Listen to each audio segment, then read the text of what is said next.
Hey, Pawn family, what's up? It's Yigal on this kind of rainy Thursday morning here in San Diego. Afternoon, what am I talking about? Morning. Um, but I want to talk to you guys about something I experienced today. And I'm going to wait a couple of minutes until, there we go, some people jump on. If you're jumping on, say hi so I can see that you're here. Write a comment down below. Say, what's up, Yigal? Shoot a like button, whatever it is. We're going to talk about teach them the biz.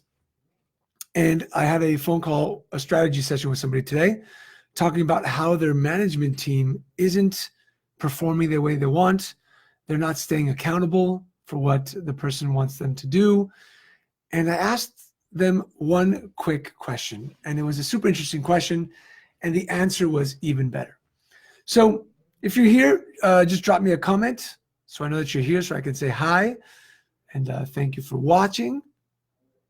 So this person has two managers and at two different stores, and they were talking about how is it that my management staff doesn't do what I need them to do? They're not looking at their numbers.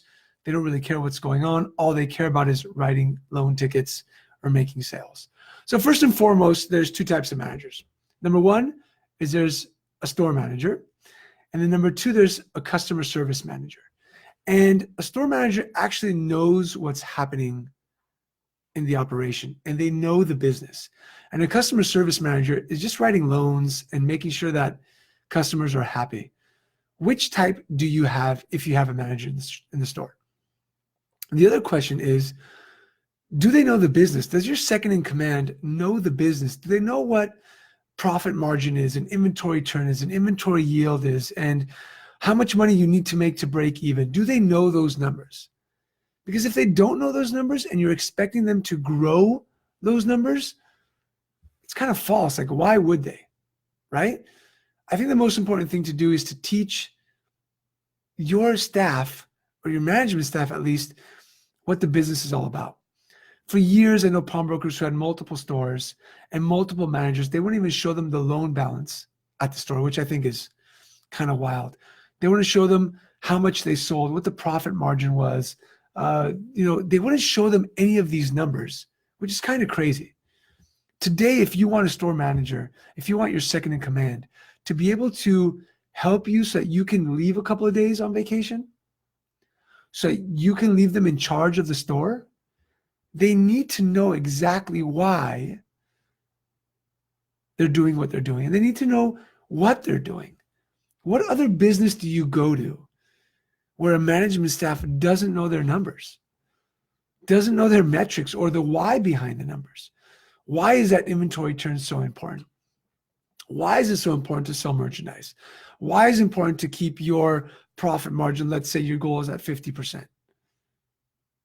If they don't know and you expect them to help you grow that business, or you get angry at them, you're at fault. That's the truth. If you want to grow your operation, if you want to grow a better culture, if you want to grow a bigger team, you need to teach them the biz.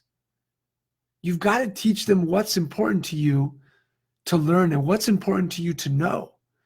So when you ask them at the end of the month, we have people in the mastermind who, their management staff sends them a huge metrics chart every single month at the end of the month, and they fill it out so they know exactly what's happening and then send it to the owner. So when the owner asks them a question, hey man, why did our inventory turn go down? Why did our profit margin go down? Why did our loan yield go down? Whatever those numbers are, they can actually answer it. And that way you can put a plan together to grow those numbers. But ladies and gentlemen, the old way of pawnbroking, that old school mentality of let's not tell them what's going on in the store. Let's not the staff know what's happening. Let's not management know the numbers that they need to see. If you want them to have that ownership mentality, then you've got to show them the ownership numbers. If you want them to run the store like you do, they need to see the numbers that you do. If you want them to be able to cover for you so you can go on a vacation with your family and you can be present for your family, you've got to instill in them that ownership mentality by showing them the business. Some people would say, man, I'm afraid, what if they open up their own pawn shop, or what if they tell my competition? Ladies and gentlemen, it's not about your competition. It's about what's up here. and your confidence. And your team stays you because of your confidence. So many pawnbrokers I know will share so much information because they don't care if they share it. It's about execution, because they know that 99% of the time when they share, the person doesn't execute. And that even happens in coaching sometimes. I'll share something, you'll listen to a podcast, you'll be watching this video, and you still might not go back and execute.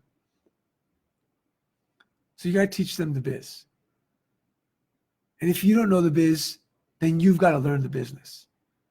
You might be in the business for 30 years, and I've had people I've coached who've had pawn shops for 30 years, 15 years, and don't know their metrics, don't know how to be a great leader and build their culture, don't know how to use Facebook or really market their business. If you want to learn how to run a great pawn shop and become a great pawn leader and sell millions of dollars and write incredible loans, then just go to pawnstrategy.com. Let's get on the phone. Let's talk about what type of coaching works for you.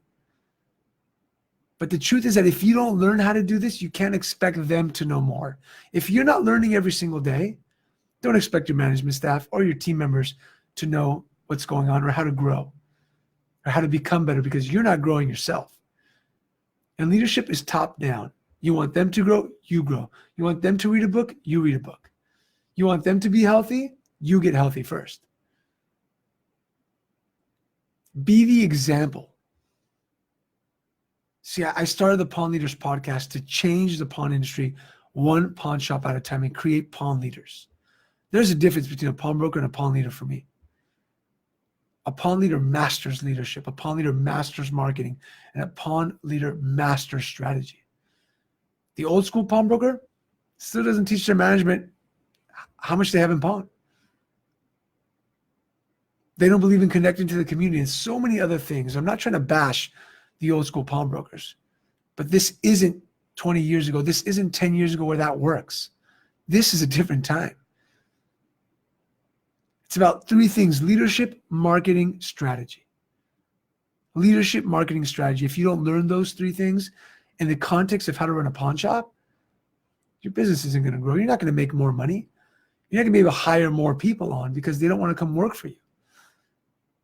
So if you want to grow, if you want to make this, if you want to leave a legacy for your family, and if you're tired of just having a job and you really want to have a real business that you can run and take vacations and make more money and have a staff that will grow the business for you, go to pawnstrategy.com. And let's jump on the phone so we can really make this happen for you. Thanks for watching. And today I'm super happy because we just passed the 20,000 download milestone for the Pawn Leaders podcast. If you're not listening to the Pawn Leaders podcast, I guarantee you your competition's going to hear about it. They're going to implement something and they're going to win. You've got to listen to that podcast. It's incredible information, incredible free information. I know pawnbrokers like free stuff. Incredible free information to grow your operation. Listen, and from the bottom of my heart, if you're a listener, if you're a subscriber, thank you. Thank you so much for taking that podcast and growing it to 39 countries, to 20,000 plus downloads. I appreciate you. And I thank you for reaching out. And if you're on my email list and you write me messages, thank you so much. I do this because I love the pawn industry. I do this because I'm a third generation pawnbroker. But if you want to grow, if you want to join a community of people who are growing, like everybody in the mastermind is growing their business, no doubt. And we're supporting each other. And if you just want to talk with me and see how you can improve that business, go to pawnstrategy.com and book a call. It's a free call, 30 minutes. We'll have a great conversation. I'll get to know you. At least I'll be able to get to say thank you for following the Facebook page and listening to the podcast. So have an incredible Thursday evening, and I'll talk to you guys tomorrow. Take care.